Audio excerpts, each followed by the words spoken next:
3 महीने से अधिक समय हो गया हमें ऑनलाइन स्टडी करते समय, और जून में भी आपको रिवीजन करवाया गया था। ये नहीं कि ये आपको एक इकट्ठा काम दे दिया गया हॉलीडे होमवर्क के नाम से और फिर आपको एक आगे आप ये कर लीजिए, बल्कि डे वाइज आपको काम दिया गया, जो सिलेबस करवाया गया था उससे में से, और आपको रिवाइज करवाया गया था।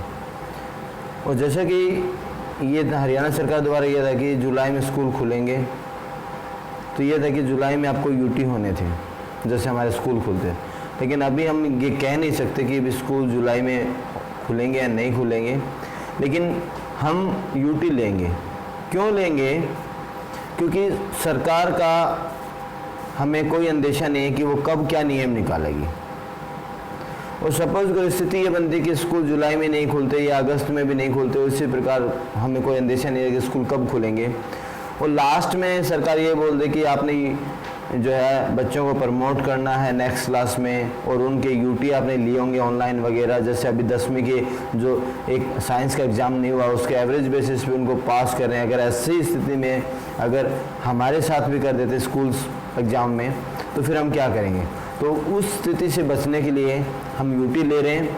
और मेरा सभी बच्चों से अनुरोध है कि सभी बच्चे अपना अपना यूटी दें। क्यों? क्योंकि अगर सरकार रिकॉर्ड मांग लेती है तो आपने यूटी दिया होगा तो मैं आपके मार्क्स और आपका रिकॉर्ड आगे सेंड कर सकता हूँ, लेकिन अगर आप ऐसा नहीं करते तो मैं आपका रिकॉर्ड और आपके मार्क्स कहाँ पे सेंड करूँगा? तो अगर ऐसी स्थिति बनती है और आप यूटी नहीं देते तो उसके लिए जिम्मेदार खुद होंगे, मैं नहीं होऊंगा। क्यों? क्योंकि हम कोशिश कर रहे हैं कि आपकी यूटी लें और आपका एक रिकॉर्ड बना जाए, और अगर सरकार मांगे या आपके मार्क्स मांगे जाते हैं बोर्ड के द्वारा तो हम उसको प्रोवाइड करवा सकें। तो एक बार फिर से मेरा निवेदन है सभी बच्चों से कि ये जो यूटी आपको 9 तारीख से शुरू होंगे, 9 जुलाई से स्टार्ट होंगे आपके, वो आपको सभी बच्चों को देने हैं, ठीक है। और आपका जो यूटी का एग्जाम है वो 20 मार्क्स का है, सभी उसमें मल्टीपल चॉइस क्वेश्चन हैं। मल्टीपल चॉइस क्वेश्चन हो सकते हैं, मैच द फॉलोइंग हो सकते हैं, फिल इन द ब्लैंक्स हो सकते हैं। कहने का मतलब आपका 1 वर्ड में है, तो आपको वो सभी बच्चों को देना। और वो जो टाइमिंग है वो सुबह 10 बजे से लेकर 12 बजे तक का है। तो सभी बच्चों से अनुरोध है कि वो 12 बजे तक ही अपना पेपर सॉल्व करके ग्रुप में लाइन खोल दी जाएंगे, उन लाइन में अपने अपने क्लास के ग्रुप में ही वो पेपर सेंड करे। यदि कोई बच्चा 12 बजे के बाद पेपर आंसर सेंड करेगा तो उसको वैलिड नहीं माना जाएगा, उसके आंसर्स चेक नहीं होंगे। तो आपको 10 से लेकर 12 बजे तक आपकी जो ग्रुप की लाइन है वो खुली रहेंगी, और उन्हीं लाइन में आपको अपने आंसर्स सेंड करने।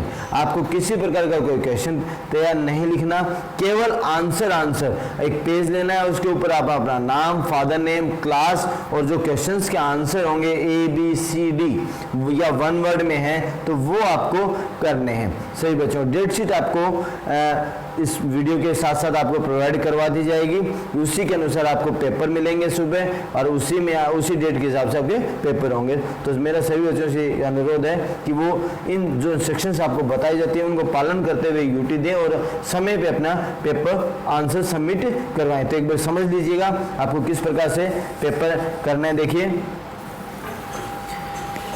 ये आपका क्वेश्चन पेपर सपोज कीजिए मल्टीपल चॉइस है, माय नेम इज डैश, ये ऑप्शन दिया है ABC, इसमें आपका आंसर है A, ठीक है। तो इसमें टिक नहीं करना आपको इस प्रकार का एक ब्लैंक पेज लेना है, उसमें आपका अपना नाम लिखना है, यहाँ पे नेम, यहाँ पे फादर नेम, ठीक है, यहाँ पे क्लास, और फिर आपको सब्जेक्ट ये लिखना है। और उसके बाद आपको जो क्वेश्चन का फर्स्ट क्या है हेडिंग मल्टीपल चॉइस,